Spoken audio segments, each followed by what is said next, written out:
기본적으로 저희가 그 간호관리학 같은 경우에는 총 이제 9장 정도 되는 부분이 평가 영역으로 되어 있습니다. 그래서 보시면 아시겠지만 우리가 이제 학부 시절에 배웠던 간호관리학이랑 교과목이랑 동일합니다. 그런데 많은 분들이 좀 착각하시는 게 뭐냐면 사실 공무원 시장에서 많은 분들이 그런 얘기를 하세요. 간호관리학이 국가고시나 이런 거랑 유사하게 문제가 나온다고 얘기를 하는데 똑같이 나오지는 않습니다.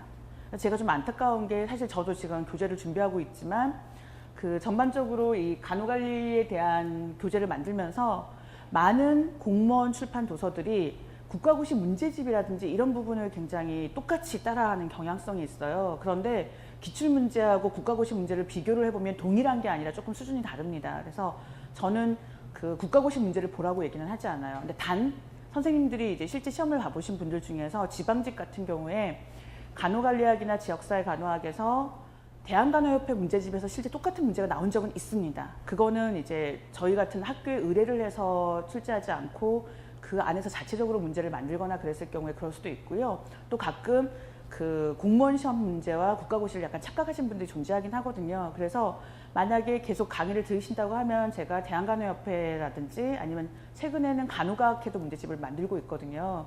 실제 제가 참여하는 사람 중에 한 명이기 때문에 그쪽 문제를 가지고 와서 선생님들이 직접 풀어볼 수 있는 기회는 드릴 거예요. 그러니까 그 교재와 기본서를 제외하고는 이것도 봐야 돼 저것도 봐야 돼 라는 부담은 조금 줄이셨으면 좋겠습니다. 그래서 우선 간호관리의 이해를 보시면 여기에서 이제 기본적인 관리 개념하고 이론을 주로 학습하셔야 되고요. 두 번째는 기획입니다. 기획은 기획의 개념, 목표관리, 시간관리, 의사결정, 재무관리까지 들어가는데 다른 부분은 선생님들께서 크게 이제 힘들어하시지 않으시는데요. 재무관리 부분을 좀 어려워하세요. 그래서 이제 예산이나 재무관리가 평소 쓰던 용어가 아니기 때문에 이 부분에 대한 걸 조금 집중적으로 할 것이고요. 그다음 조직에 대한 부분은 직무관리, 조직구조의 유형, 조직문화 및 변화에 대한 부분이 내용인데 직무관리는 사실 직무를 설계하고 그다음에 평가하고 분석하는 게 다 들어가거든요. 우리에게는 익숙하지 않은 개념이어서 이런 부분이 많이 강조되고 있습니다. 그다음 인적자원관리 같은 경우에는 실제 모집과 선발하고 간호 전달 체계가 들어가는데 우리가 모집과 선발을 하기 위해서는 적정 간호 인력을 산정을 해야 돼요. 그래서 그 간호 인력을 산정하는 방법이라든지 그 다음에 사람을 모집했으면 실제 어떤 간호 전달 체계에서 적용을 해야지 더 유용한가를 보는 겁니다. 그러니까 예를 들면 우리가 알고 있는 팀 간호라든지 아니면 뭐 기능적 간호 이런 것들이 주로 들어가 있다고 보시면 되고요. 지휘에서는 리더십 개념 및 이론, 그 다음에 동기부여, 의사소통, 갈등 관리가 들어가는데 간호관리 자체가 리더십에 대한 부분을 많이 강조하고 있기 때문에 선생님들이 한 번쯤 떠올리실 법한 뭐 관리격자 이론이라든지 이런 이론들이 주로 많이 출제가 되고 있고요. 그다음 통제 부분에서는 간호의 질관리, 의료의 질관리, 그다음 의료기관 인증평가에 대한 부분인데 최근에 의료기관 인증평가 때문에 모든 병원과 각 그 주요 공무원들의 업무가 좀 많이 증가되었어요. 그래서 이제 제가 여러 교재들을 확인을 해봤는데 의료기관 인증평가의 기본 목적이나 이런 건 설명이 되어 있지만 실제 그 부분에서 평가 영역에 대한 세부 사항이 빠져 있더라고요. 그래서 제가 교재에서 약간 첨부를 했습니다. 왜 첨부를 했냐면 실제 최근 2015, 16 이쪽으로 오면서 출제되는 기출문제 속에 의료기관 인증평가의 실 그 기준에 대해서 물어보는 질문들이 좀 있었거든요. 그래서 그 의료기관 인증평가 중에서 환자 안전이라든지 위험에 관련된 부분이 좀 추가되고 있어서 그런 부분도 조금 강조할 겁니다. 그다음에 간호단위 관리 같은 경우에는 이미 알고 계시는 그냥 병동 관리라고 생각을 하시면 될 것 같아요. 근데 전통적으로 기출문제가 감염 관리하고 환자 안전 관리를 중심으로 출제가 되고 있습니다. 그래서 이 부분들을 많이 강조할 거고요. 그다음 간호관리의 법과 윤리는 이제 윤리적 원칙과 의무, 그다음 의료법에 대한 부분들이 나오는데 우리가 흔히 알고 있는 간호윤리라고 생각하는 부분이 다 들어가 있지만 2011년, 13년 이때쯤에 한국 간호사 윤리강령이 변경이 됩니다. 그래서 변경이 되면서 달라진 부분이 있고요. 그리고 의료법은 사실 2015년 12월에 굉장히 많이 바뀌었어요. 제가 현재 2학기에 이제 저희 학교에서 의료법을 가르치기도 하고 있는데 정말 이렇게 달라진 부분이 많아서 사실 교재에 이제 부록으로 의료법을 다시 넣기도 했지만 주로 강조되는 부분은 다시 저랑 학습을 하시게 될 겁니다. 간호 서비스 마케팅 같은 경우에는 이 경영학의 개념이기 때문에 자, 마케팅에 대한 뭐 포지셔닝이라든지 이런 단어들이 나오거든요. 그런 걸 중심으로 좀 훑어보도록 하겠습니다. 그래서 8급 간호직 상개념 출제 경향 분석을 다시 한번 좀 돌아봐야 되는 게 이미 방학 때 또는 샘플 강좌를 듣거나 하신 선생님들 같은 경우에 이미 알고 계신 분들도 있긴 하지만 그래도 확인하셔야 될 여러 가지 이유가 좀 있습니다. 그 이유는 뭐냐면 우리가 제가 앞에서 얘기했지만 많은 수험서가 국가고시랑 겹치는 부분이 많은데 간호직 공무원은 분명히 국가고시랑은 다릅니다. 간호사 국가고시랑은. 그래서 출제 영향을 분석을 해보니까요. 저도 출제위원을 하면서 느낀 거지만 실제 공문이 올 때요. 기본 가이드라인을 줍니다. 어떻게 출제하라고. 그래서 국가고시보다 쉬우면 안 돼요. 당연히 어려워야 되고요. 그리고 본인들이 본인의 시도지사 그런 이렇게 자치단체에서 강조하는 부분이 있습니다. 해마다 약간씩요. 그러니까 예를 들면 대표적으로 작년 같은 경우에는 사회적인 이슈가 메르스라든지 이런 감염감염이 되게 문제가 됐었잖아요. 그럼 그런 부분에 대해서는 반드시 확인을 해달라는 식으로 약간의 가이드를 주기 때문에 그래서 최신 경향을 좀 아는 거는 상당히 중요합니다. 그래서 보시면 우선 서울시를 같은 경우에 보시면 2014년부터 2015년, 16년까지를 이제 한겨년을 분석을 하면요. 여기 노란색으로 이렇게 표시되어 있는 부분들이 좀 있으시죠? 좀 잘 보이나요? 네.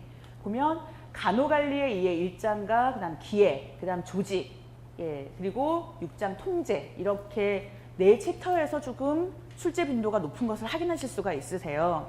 사실 이 이전에 2013년에는 2번 시험을 봤습니다. 서울시가. 그런데 큰 차이를 보이지는 않고 있어요. 그래서 보시면은 간호관리에 의해서 보시면 2014년, 15년에 많이 출제가 되다가 2016년에는 문제가 확 줄었습니다. 근데 2016년에 문제가 확 준 이유가 있어요. 간호관리에 의해가 주로 이론이라든지 원칙에 대한 부분들인데 이게 어디로 문제가 거의 갔냐면 통지로 갔습니다. 바로 인증평가와 관련된. 그래서 인증평가와 관련된 문제가 늘어나면서 문제가 약간 조율된 거라고 생각을 하시면 되고요. 그 다음에 두 번째 기획에 대한 거는 꾸준히 많이 나오고 있습니다. 그래서 서울시 같은 경우에는 실제 간호직 공무원들이 보건소에 근무하시기도 하시지만 그리고 시립병원도 있잖아요. 그래서 골고루 근무를 하시기 때문에 이 기획과 관련돼서 활동하시는 부분들이 좀 있습니다. 그래서 문제가 꾸준히 많이 증가하고 있고요. 조직에 대한 부분은 이제 아무래도 기본적으로 워낙 조직 자체를 강조하고 있는 부분이 있어서요. 그래서 간호관리의 이해와 기획, 조직, 통제 이렇게 4챕터 같은 경우에는 확실하게 시험 문제가 나왔다는 걸 확인할 수가 있습니다. 그러면서도 되게 의미 있는 게 있는데 9장 간호 서비스 마케팅이라는 부분이 있어요. 이 부분이 서울시는 항상 문제가 나와요. 그러니까 항상 한 문제 이상 꼭 나오거든요. 그러니까 물론 우리가 모든 챕터가 다 문제가 나온다고 할 수는 없습니다. 하지만 전반적으로 간호관리는 전 챕터의 문제를 다 내려고 하는 경향성은 있지만 서울시를 준비하시는 분들 같은 경우에는 9번을 포기하시면 안 된다는 거죠. 근데 지방은 안 나오는 경우가 종종 있어요. 그러니까 왜냐하면 간호 서비스 마케팅이라는 게 서울시 자체의 어떤 특성이라든지 캐릭터가 반영이 되어서 경영학적인 마인드가 좀 있습니다. 그러다 보니까 서울시 같은 경우에는 간호 서비스 마케팅에서 꼭 시험 문제를 해마다 내고 있는 추세예요. 그러면은 지금 서울시를 봤다면 지방을 보겠습니다. 약간 좀 분포가 틀려요. 확실하게. 왜냐하면 이제 그런 경향성이 있는데요. 서울이라든지 강역시권 같은 경우에는 본인들이 뭔가를 기획하고 선도한다는 생각을 좀 가지고 있어요. 그러다 보니까 기획이라든지 조직을 구성하는 이런 거에 좀 힘을 주는 편이거든요. 그런데 지방 같은 경우에는 보시면은 문제 출제 빈도가 좀 높은 것이 인적 자원 관리. 그러니까 실제 모집 선발하고 그다음에 그 간호 인력을 산정하고 그다음에 배치하는 것들에 대한 관심이 높고요. 그다음 지휘라고 해서 우리가 알고 있다시피 리더십을 발휘하고 동기를 부여하고 이런 부분에 대한 걸 강조하고 있습니다. 그러면서 간호단위 관리가 돼서 실제 어떤 현장에서 어떻게 여러 가지 관리를 할 수 있는지를 보는데요. 이 간호단위 관리 자체가 환경관리, 병원 감염, 환자 안전관리, 그 다음 기록 이렇게까지 다 들어가지고 있거든요. 그러다 보니까 실제 하는 업무를 중심으로 재편성이 되어 있다고 생각하시면 돼요. 지방에서는.